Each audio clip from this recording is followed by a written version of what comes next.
Well, good afternoon.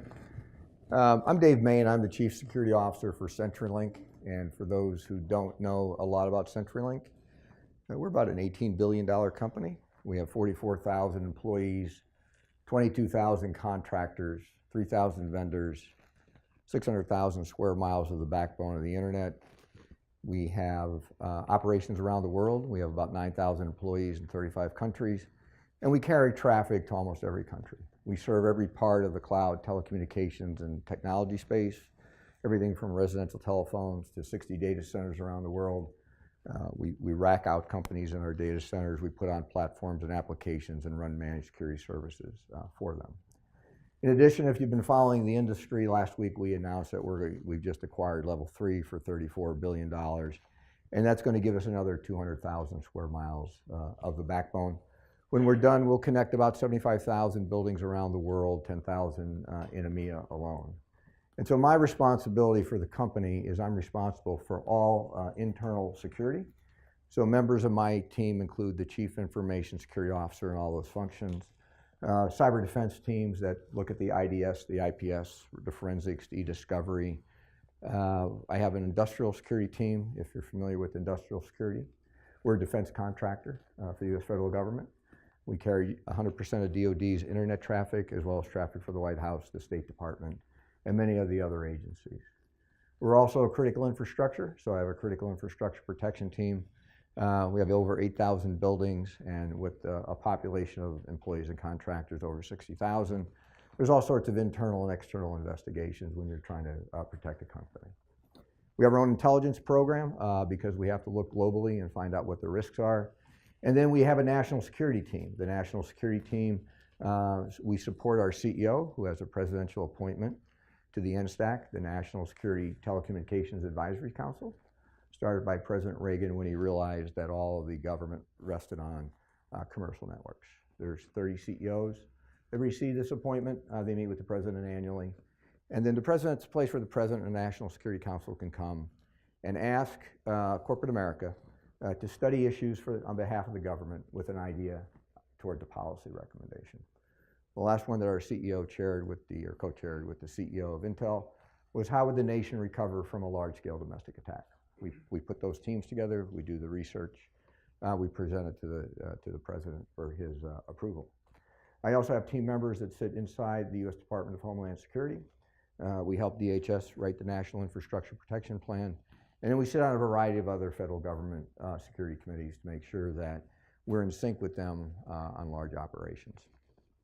And so our global view of security is everything from cyber to physical to legal to regulatory compliance. And as a result, we think we do have a pretty good holistic program defending the networks and protecting our customers. We carry about 43% of the trading traffic into Wall Street. So if you wanted to take a look, and again, I'm trying to do in 10 minutes, would probably take a couple days to go through. So if you think about some of the bigger threats, I put cybersecurity first, only because it's kind of top of mind with everybody. Something to consider about cybersecurity, if you really think of what's going on in this industry, we used to call ourselves IT security. And then over the years, we hired a chief privacy officer or a chief data officer, and all of a sudden we became information security. And then over time, maybe because it seemed a little nicer or sexier, we start calling ourselves cybersecurity. But really, where the profession has moved, this is cyber risk management. That's what this profession is anymore. It has moved from the technical solution-based thinkers that started it many years ago to threat-focused strategic operations to protect the network. Things are vast. M&A activity has actually created for many companies more vulnerabilities than they could have imagined. And then you throw into that your bad actors, right? Your nation states, your multinational criminal organizations, your hacktivists, your terrorists, your insider threats. They're prolific, and they have systemic consequences to our nation. Chinese want things that are different than the Iranians. Iranians want things that are different from the Russians. Russians want things that are different from other type of entities. They look at their national security objectives, and they figure out how to execute on those. And who would have thought that we would have had the problems we're having today with hacktivists? You can look at WikiLeaks and you can ask yourself, well, is this the news source of the most valid form of media? Or is this a propaganda, a disinformation campaign by a nation state? You know, which is it?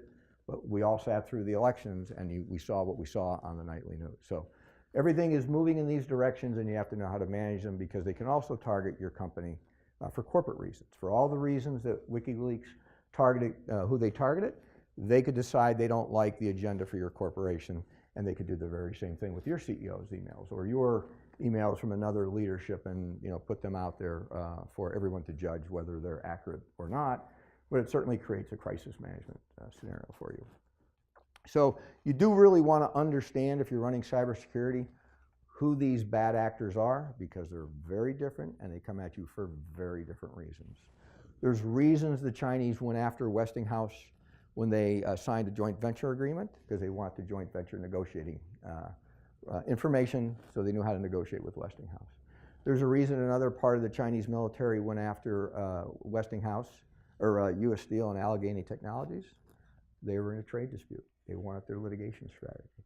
A lot of times we're thinking they're coming after for our intellectual property. It is for market advantage according to where they're trying to drive their economy. And if you're a company that grows through acquisition, think about getting your M&A activity. Go back about 6 months ago when we learned of the PR Newswire breach. Think about insider trading. Think about how PR Newswire was breached so that the inside trading activity could get information 30 minutes before it hit the market. That's the world we live in. It's a massive supply chain. Nobody does it by themselves. And as the Target experience showed everyone, you can be breached by any of your suppliers, right? Fazio Mechanical, Pittsburgh, Pennsylvania, HVAC vendor gets breached. They get into the Target network. You never hear the name Fazio. You hear Target. Many of the executives had to resign. The board was sued. All that because the supply chain was not secure, and they were in the United States. With CenturyLink, we have 3,000 vendors, and they're all over the world. So how do you secure that? That's one of the things my team does. The other thing to talk a little bit about international operations. You heard it today in our first speaker. The world is changing. You look at where the wealth is, it's in the United States. You look where the populations are, Asia, other parts of the world. Growing populations, but the wealth is over here. What does that mean? What does that mean for geopolitical purposes when China launched a one-child policy, which looked good at the time it was launched, and now there's a shortage of labor? They're having to rethink what their economic strategy is, because their workforce decreased to the point that they cannot sustain the work environment over there. In addition, it's kind of interesting to look at some of the metrics, because you went to a one-child policy. Now you have an individual who has 2 parents and 2 grandparents. Maybe that individual's now going to have to support 4 people. And if you're married and your spouse has 2 parents and 2 grandparents, you as the working element, the couple might be supporting 8 people plus your children. Big economic changes coming. All this we look at, for example, if you're following the Philippines and the change in the regime down there, President Duarte has made significant negative statements about the U.S. government. And what does that mean? How does that translate to all U.S. operations of corporate America that are down in the Philippines? Is it just bluster? Or do we need to think about it more deeply and do some research and decide whether we have to put maybe some more controls in our operations down there, or maybe do we pull some back? All that you have to look at from a geopolitical perspective. Supply chain. You've seen all the things in the news. How do you trust your supply chain? What are their people, processes, and technologies doing? And how do you protect against maybe an insider threat, either in your company or an insider who's a contractor and they have legitimate access to your intellectual property, to assisting in the development of your intellectual property. And we talk about insiders at length, because if you take a look at all the breaches, while they seem to always indicate that there's a third party outside your organization doing this to you, probably 90% of your problems are due to insiders. Now, of that 90%, probably 85% is non-malicious. It's good people coming to work every day and maybe clicking on the wrong thing. But when they click on the wrong thing, the bad actor still gets in the network. And then there's a smaller malicious category. And what happens there, obviously, is when they have key objectives and they have access, they can do dramatic damage to your enterprise. So just some things I'll throw out because we have 10 minutes. How do you actually go globally and decide what you're going to do? If you're in a large corporation, the biggest thing you have to get control of is all the moving parts. What gets to go offshore and what gets outsourced and what does both? And how do you set up a structure that says this is the risk posture approved by the board of directors and the senior leadership team, and as the chief security officer, all I do is manage the risk posture. You have to be able to bring relevant and credible information to your board of directors, to your CEO, to other members of the senior leadership team, and you have to get them to make a decision. Because you, as the chief security officer, do not want to be perceived in the company as the individual who says no. You want to be known as, we manage the risk posture established by the leadership of this company. That's all I do. And we do it in a way that allows us to achieve corporate objectives. I jokingly tell my team sometime, is you're going before the CFO to get your CapEx and your OpEx for the annual exercise, and they're all putting together their presentations. They all inevitably want that first slide to read, cybersecurity budget or physical security budget or national security budget. And I try and tell them, look, we exist to enable the business objectives of the company. So why don't we change that first slide to how to minimize unintended earnings volatility or free cash flow insurance, meaning you're trying to drive to your technical staff the understanding that we enable business objectives.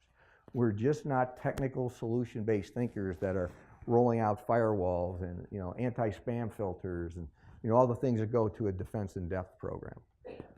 One of the things we do is we have a governance structure inside the company, and one of the elements of that is the International Business Risk Review Council. Anybody that wants to take any function offshore, whether it's to our own operations or to our vendors' operations, must come through what we call the IBRRC. Their engineers have to petition the IBRRC. They have to answer a series of questions about what are the applications and the databases and the other types of accesses that will have to be accessed by offshore. Now, it's a deconflicting environment. So for example, let's say network operations is given a $50 million cost reduction for 2017. They're going to want to outsource and offshore certain functions to meet those objectives. But in doing that, are they interfering with our federal government revenue stream that says non-US persons will never touch certain types of functions in this company? The IBRC is where this comes. Their security engineers will fill out the questionnaire. Our security engineers will validate that the answers are correct. Because many times when you're in a large company, you have a swim lane, and you don't know that application A also is touched by application B, because you don't really deal with application B. This is where we deconflict those types of things. And then, because we understand the risk posture established by the leadership, we decide, A, if it gets to go, and on the council is not just myself, it's the chief privacy officer, a representative from each of the business units. So you don't want to be doing those types of things independently. So we may say it can't go offshore, it's high risk. It can go offshore in clean rooms. It can go offshore unencumbered. And so you have to be able to manage that. And then you got to be able to audit what you send offshore. Talk a little bit about threat intelligence and how you do things and extend your org chart. We work and staff extensively these relationships. If you look at the Department of Defense and what they do, they get key aspects of what goes on around the world, and we need to understand that. The Department of Homeland Security is a defensive mission, and so there's certain things that they do that are different than DoD, and FBI is offensive, and so they do things differently. And as a result, you have to see where in their supply chain of bringing in intelligence you need to be. If you wait to get the alert from DHS, you could already be breached many times. Possibly because the government agencies and the other are using operations that they can't afford to disseminate to corporate America things in advance. We staff these relationships. We let them know what our equities are, and many times you can get some advanced information. And then we do things like at the end stack that I mentioned earlier, where our policy decisions and other relationships occur. And then we participate in major level exercises like Cyberstorm 5. This is a DoD, DHS, FBI exercise. They do them every year at the unclassified level. Some are done at the classified level. This particular one, they decided that the targets will be retail and healthcare. And as a result, you bring into your exercise those entities that have to share in the response and recovery from the attacks. Sometimes it's obviously the hospital itself or the large retail provider. A lot of times it's us because we're, in essence, the highway and can block and sinkhole traffic. And then what's that dynamic between the federal government stepping in, where the general thinks he can tell corporate America, why don't you cut that traffic? It's going to cause a problem. Well, if we cut that traffic, who's going to indemnify us for the unintended consequences? Because there's other customers' traffic on there. As a result, what comes out of a lot of these exercises typically is meetings between lawyers. It always ends up with lawyers sooner or later, right? Because the Department of Justice is saying one thing, our attorneys are saying another. There is not necessarily the legislation that's been passed over the years around acts of war in cyberspace. And then you hear a lot around what we call threat intelligence. It's a buzzword in cybersecurity, and we try and emphasize there's a big difference between threat intelligence and actionable threat intelligence. And understanding what your mechanisms are to get threat intelligence become critical. This just happens to be us because of our capabilities.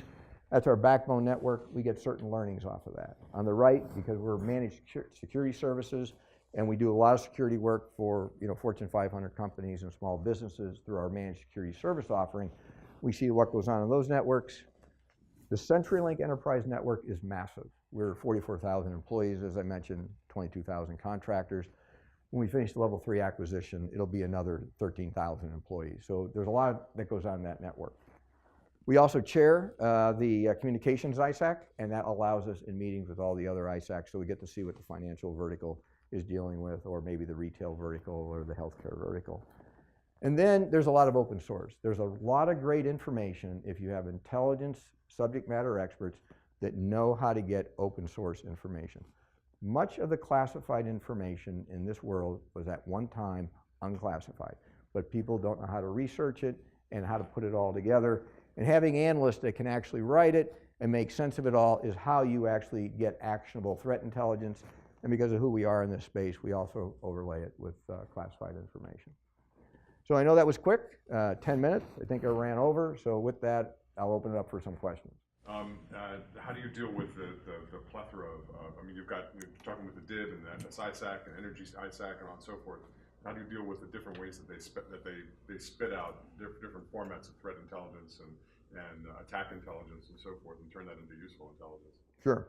Each of these relationships that he mentioned, whether it's called the DSIE, excuse me, the Defense Security Information Exchange, the NSIE, the Network Security Information Exchange, we got a name for everything in every industry.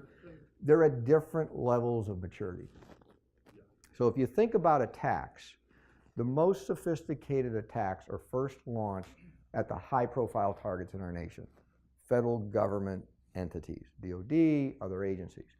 When the bad actors are done with that attack mechanisms, they bring it down a notch to the defense industrial base, and when the defense industrial base is effectively figured out, they bring it down to the financial services sector, and then so on and so on. So the retail guys are saying, gee, I'm just starting to see ransomware this year. Well, guess what? Federal government saw ransomware 5 years ago. You just weren't paying attention, or you didn't get access to the information. But also with that attack structure comes the sophistication of the intelligence and information sharing operations. So when you go into a DOD or FSISAC or DSAC type of environment, very sophisticated in two ways. One, sometimes it is the technical information sharing, but other times you have to be willing to show up and be in person. Corporate America thinks that they're going to get emails and they're going to get intelligence that they don't have to show up for with the right kind of staff to ask the right kind of questions, right? We think we're going to get some consumption-based system, and it's really not effective for real intelligence, because real intelligence goes to what are your assets. CenturyLink's assets are substantially different than other corporate assets. That's why it's a risk management discipline. What I might do to defend our environment might be something different than what Chase does, or Walgreens or Walmart. There may be similarities, but there will be very different, because you want to know what the objectives are. If I'm targeting Walmart, probably targeting them for credit cards. If I'm targeting a carrier like CenturyLink, I might be targeting them for destruction. So there's different things you do in the reconnaissance phase, the surveillance phase, should they get into the network, how you map them and how you block them. So it kind of depends on your industry. Thank you very much for the presentation. Can you speak briefly to the maturity of your role or similar roles in other organizations broadly as an industry? It seems like something that's changing very rapidly and has come up very quickly over the last several years. I'd like to see. Sure. The role of the Chief Security Officer has changed rapidly, but we went to the model that we have 10 years ago. One of the biggest problems in the security field, particularly cybersecurity, is that you do things in an environment. You do it in an ecosystem, okay? You compute in an ecosystem. But if you look at how you defend in cybersecurity, you consume individually. I'll take this vendor. I'll take that vendor. I'll use that vendor. You don't consume in an ecosystem. So what happens? You get a breach, and it feels like you're building your house. Something goes wrong, the plumber is blaming the electrician. We see it as a major problem in this industry, and it has totally confused the board of directors in the market. You go out to the RSA conference, 2,000 vendors. You go to the Black Hat DEF CON, 500 vendors. You go to Gartner, another 500. And where we see the industry moving is you want to consume your security like you do your healthcare. You want to be in a hospital. That's what CenturyLink's model is. Internally, I'm the hospital. I'm a hospital administrator. I have physical, I have cyber, I have defense, I have public policy, I have governance council, because we have one view for the company, and the CEO has one place to come to if he doesn't like how I'm performing, okay? But in most corporations, it isn't that way, quite frankly. They've grown up in silos, they're territorial, and they're all trying to defend their turf. And it creates a substantial risk for the company. So you're seeing some companies move to the Chief Security Officer, the true Chief Security Officer model, now the Chief Security Officer for physical and the Chief Security Officer for cyber. And look at it this way, audits and accreditations, ISO, HIPAA, FFIEC, hundreds of controls or thousands of controls, depending upon what you do. They're physical and they're cyber. Flunk a physical security control, you flunk your accreditation just as if you flunked a logical control. So we moved to the hospital approach internally, and then when we took it to market for managed security services, that's how we do it. Pardon my impertinence, but with all this sophistication, why are we losing the battle? It's getting worse. Well, it's getting worse depending upon your industry. I would say, in general, that the security posture of most corporations is going down, not up. For a couple of reasons. One, you confuse the board with all the vendors. When you try and present a budget to a board and you can't explain it, and they've got all these vendors, you get a no. Boards get confused, leadership gets confused, you get a no, number one. Number two, look at what's going on in the industry. Mergers and acquisitions. You're only going to be as strong as your weakest link. So let's say you were very mature in your processes and you go out and you acquire a small cloud company or another small vendor. Even these young startup companies that are producing some of the latest and greatest technologies, developing in a highly unsecure environment. And many times, what you just bought, their developers already put out in their own personal Dropbox account. So network is expanding, it's less secure. Network elements, people want to bring their own devices to work, and the sophistication of the bad actors. The bad actors are as good or better than your team. And as a result, you get all the breaches you get. So we are, in essence, losing the war. And even though we're losing the war, people still aren't investing in it. After the Sony breach, you would have thought certain industries would have really stood up major programs. They're still struggling with that decision. You almost are going to need a cyber 9/11 for people to go, okay, I will devote this kind of funding and resources to security. Problem. Yeah, and I think the war will get worse with all of these billions of devices coming Right. online, the cameras and other smart everyday objects. And so, can you touch a bit? I saw you had the IoT botnets, like the Sure. recent Mirai virus, and we all woke up on a Right. Friday morning and all the networks are down. How are you protecting yourself against these kinds of attacks, and any other advice you have for all of us? Sure. Last night I had dinner with one of the heads at DYN. He's very tired. It's very tired. They were attacked. We are still thinking like we thought 20 years ago when it comes to IoT. First to market, no security. Exactly. Right? Everybody is still first to market. I got to get first to market. And what I try and tell whenever we acquire a small cloud company, they hate to see guys like me come into the room. They just hate it, right? Because you go there and they're wearing the jeans and they got the shirt outside the pants and they just know they're the smartest guys in the room and they're looking at me.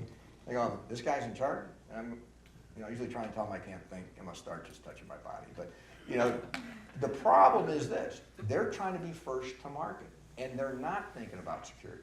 So they're building all this IoT out there for smart homes, smart cities, smart fleet, smart toaster, with no security, and the bad guys know it. And what are all of those IoT devices having in common? One, they're easily programmable if you can get access to them. There's no security, they just snap them into the internet, and once they're programmable and you write a couple codes, you can take 20,000 DVRs or NVRs and 30,000 cameras, and you can launch them at a website, and you just flood the website. So, how do you do that? Know what's on your network. How do you do that? You got to staff up. So, for example, the role I play in the company is I sit on the CTO Governance Council, and as we're thinking about products and services that are getting ready to go to market, we kind of let them do their thing in the lab to see if that's the solution to what the strategy organization said is the go-to-market approach. But once they decide they're going down the development phase, I assign security engineers. And my security engineers then dictate the security capabilities for that product and services, and we follow it right through the business case life cycle. Where's the CapEx and OpEx for this product and services throughout the life cycle? And that's how we do it internally. A lot of times you bring in vendors and you still have to assess them, and you still have, we passed on good vendors because they didn't have the right kind of security. But it takes staff. One last question. Thank you, David. What you're describing here sounds like a battle amongst giants, the hackers and the defenders in a sense. It sounds like just it's up and down, up and down, up and down. You win a few, you lose a few. I'm just wondering, do you ever see the possible creation at some point of a magic bullet that's going to help the defenders to defend more often than not? I'm just wondering if it's a dream, or is this a bit of a reality that's 3 or 5 years down the road that's going to help? Just a quick aside, we had Vice President Biden in town recently talking about the cancer moonshot, trying to get companies to pay more money for cancer research and going down different paths that can hopefully come up with some good solutions. Would we ever have a cancer moonshot type thing in cybersecurity?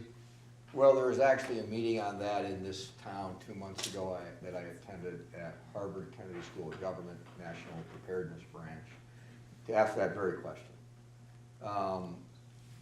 The group that was brought together was myself and others, to include DOD, CIOs, and others. And the question was asked, what would we recommend to Michael Daniel, the Special Assistant to the President for Cybersecurity, if we could ask the President to do one thing? Spent a whole day discussing that. And basically what we're capable of doing many times, but would not be authorized to do in a certain legal environment, is look out at the bad guy's infrastructure and take it down. What are those infrastructures that the bad guy has that is delivering all the bad traffic in whatever form? Phishing, spam, DOS attacks. What's it take to take that down? We have a really good idea about that. But who is going to give us liability and indemnification during that process? Now it's back in DOJ's court, right? And so I don't think there will be a silver bullet. I think particularly for the SMB market, they have got to move to managed security services. They will not survive in this space. If you're big and you've got a strong revenue stream, you can run your own operations. But for the SMB market, cyber insurance professionals, unemployment's zero, very expensive. And if you think about it, there was a time when we could all probably, well, maybe not some of the people in this There was a time when I could change the oil in my car. I can't do it today. I open up that hood and I wouldn't even know where to begin. And so that's what's happened with network, all these big data initiatives. How do you take advantage of cloud consumption? How do you take advantage of big data? How do you take advantage of computing on demand? You can't do that if you think you're going to build your infrastructure and do it. It's an outsourced model if you're going to survive. And I think the market is going to drive, you know, particularly SMB to that decision. Will you let us know when you attack Korea? So please join me in thanking Dave Mahon for his presentation.